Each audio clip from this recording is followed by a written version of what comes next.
A 4-year-old girl was hit by a bus and killed while walking to school in Jamestown, New York. In this video, I'm delving into all of the legal, moral, and ethical standpoints as to how I find Jamestown Public School District negligent.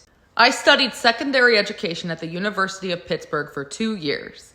The Individuals with Disabilities Education Act, otherwise known as IDEA, requires all public school districts in the United States of America accommodate students with disabilities. Free, tailored, appropriate education with accommodation for all students with disabilities.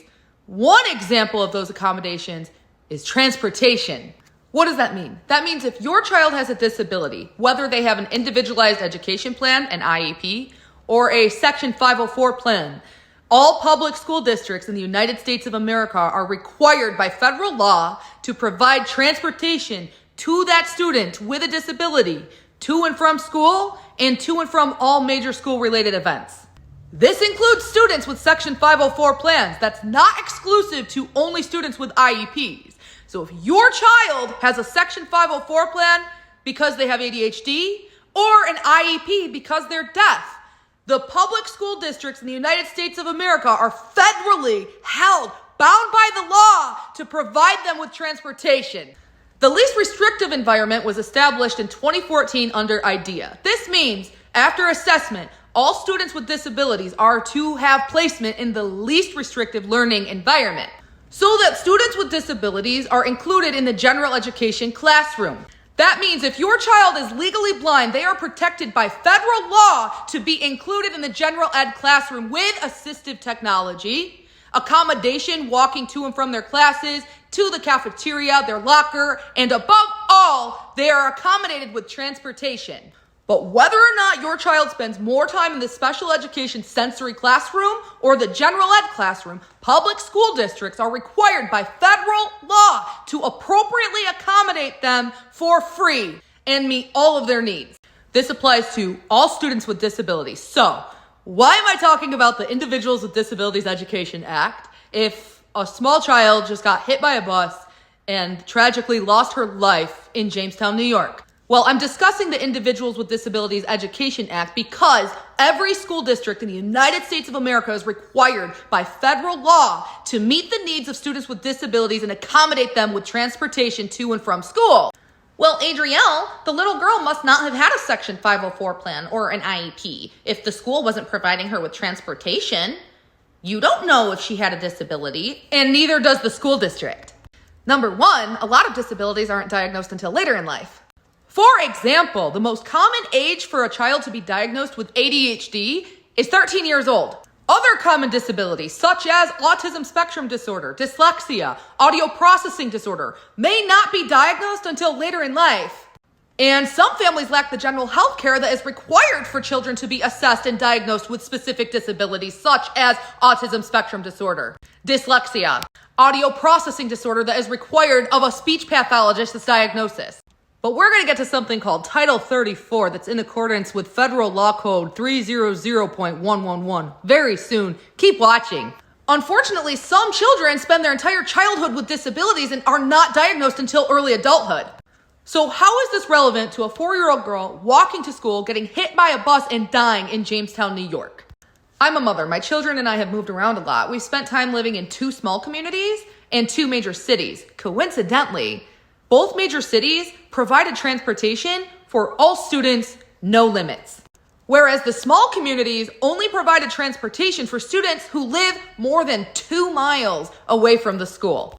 2 miles!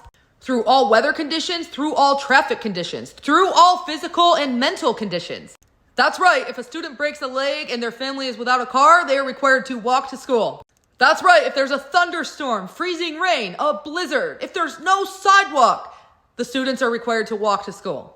I have one general thesis as to why the major cities I've lived in provide transportation for all students. But first, I'm going to give you my 3 clear and concise opinions as to why the major cities also accommodate transportation for all students. Number 1, traffic. The city wants to reduce traffic as much as possible, especially in the morning on weekdays when hundreds of thousands of people are rushing to work between the time window of 7 and 9 a.m. The city wouldn't want to contribute to any traffic jams, so they bus the students. Because if they wouldn't bus the students, there would be traffic jams. So number one, major cities want to reduce traffic because if you're in a city like me with 350,000 people, it only makes sense to provide students with transportation to prevent more traffic jams. It doesn't make sense to add 20,000 people to the traffic where 100,000 people are already driving to work. If you add 20,000 parents to the flow of traffic, you're going to jam the highway. You're going to jam the street leading up to the school while they wait for parents to enter the parking lot. If 20,000 parents surged into the flow of city traffic every morning at 7 a.m., that would create traffic jams from hell and increase the risk of car accidents. So major cities prevent that by replacing 20,000 parents with 250 school buses. Reason number two would be to reduce pedestrian traffic. Major cities have lots of pedestrians walking in the morning, people walking to work, people walking to coffee shops, tourists. If you add 20,000 kids, 20,000 students into the mix, that creates major congestion. So all the traffic, parents driving their kids to school or pedestrian traffic, is avoided because major cities provide their students with free public transportation. Which leads to number three, public schools in major cities provide transportation to avoid accidents and physical injuries. When a public school provides transportation for its students, it creates a clean, effective, and organized system that prevents accidents. Simply put, the city takes that traffic of 20,000 people and replaces it with 250 school buses, and now you have just reduced and prevented all of the accidents and or physical injuries that would have come with that traffic. Now I'll get to the punch. Here is my general thesis as to what I feel is the biggest motivating factor as to why public school systems in major cities provide transportation for all students in public schools. They want to avoid a lawsuit. Major cities have strong economies because their leaders are smart. And leaders of major cities know their public schools are held to be responsible for all of their students by federal law. If there are any stipulations or gray areas that would compromise a public school district's integrity, the leaders of that city are going to avoid those gray areas. The biggest gray area of all being transportation. For example, pretend a 12-year-old girl has ADHD, but she has not yet been diagnosed. And she goes to a public school that lacks accommodation for transportation. So the 12-year-old girl has to walk to and from school.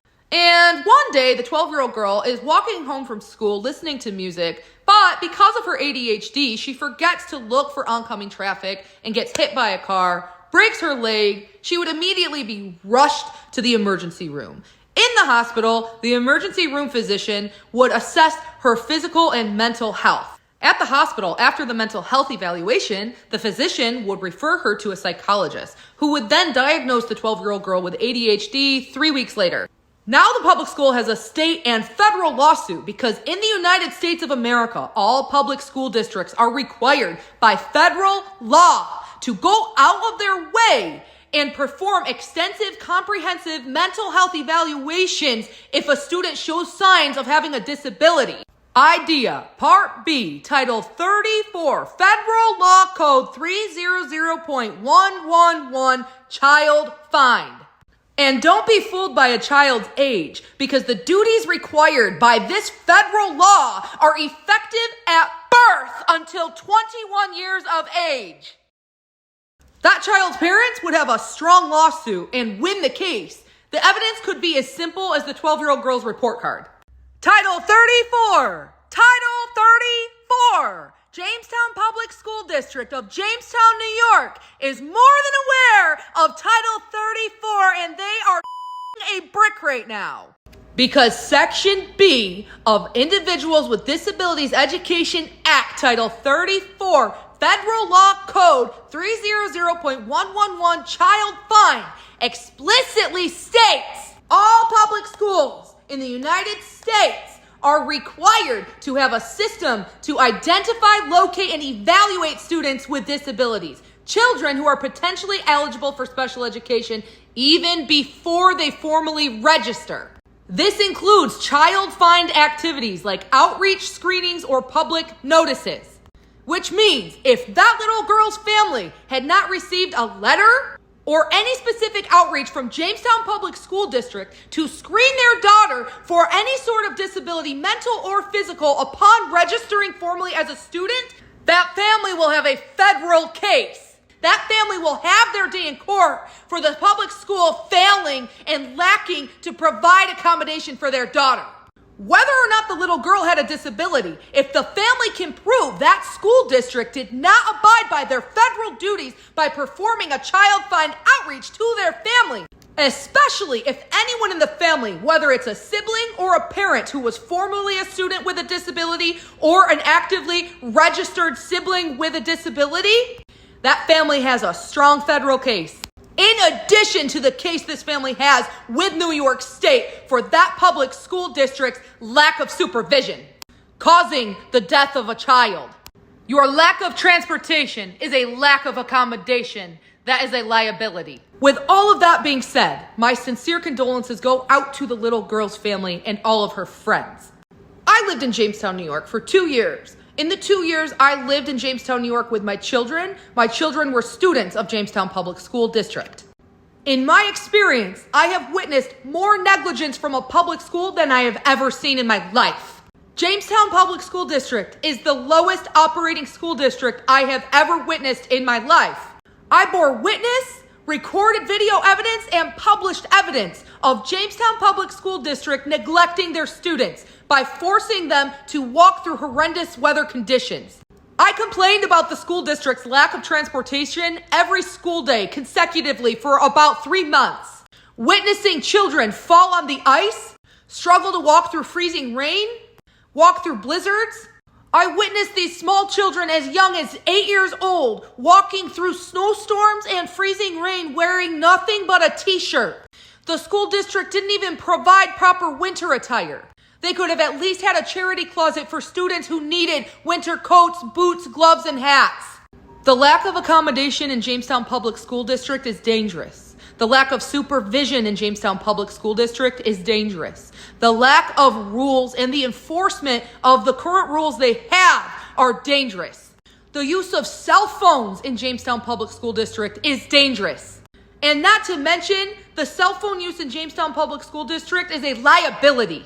Please understand, if you have a child who goes to Jamestown Public Schools and they are being recorded with a camera on a cellular device, you have grounds for a lawsuit. As an alumni of Jamestown Public School District, I witnessed abuse from staff against students. As a mother whose children were students in Jamestown Public School District for 2 years, I witnessed punitive discipline strategies that should have been thrown away 10 years ago. Teachers' hands do not belong on students' bodies, ever. All of my opinions aside, if that family needs any video or photographic evidence, I have close to 100 gigabytes of data. If they need witness testimony, I can appear via Zoom call in court. But as I wrap up this video, I just want to reinforce something I said earlier. Major cities have strong economies because they are led by smart leaders. The city of Jamestown, New York, and its leaders need to start thinking smart. So, in summary, start accommodating your students. Provide your students with transportation and start creating a safe environment for all of your faculty, staff members, and students. Because it's 2025. I've been saying this since 2022. Your district is a lawsuit waiting to happen, and your city is a dumpster fire.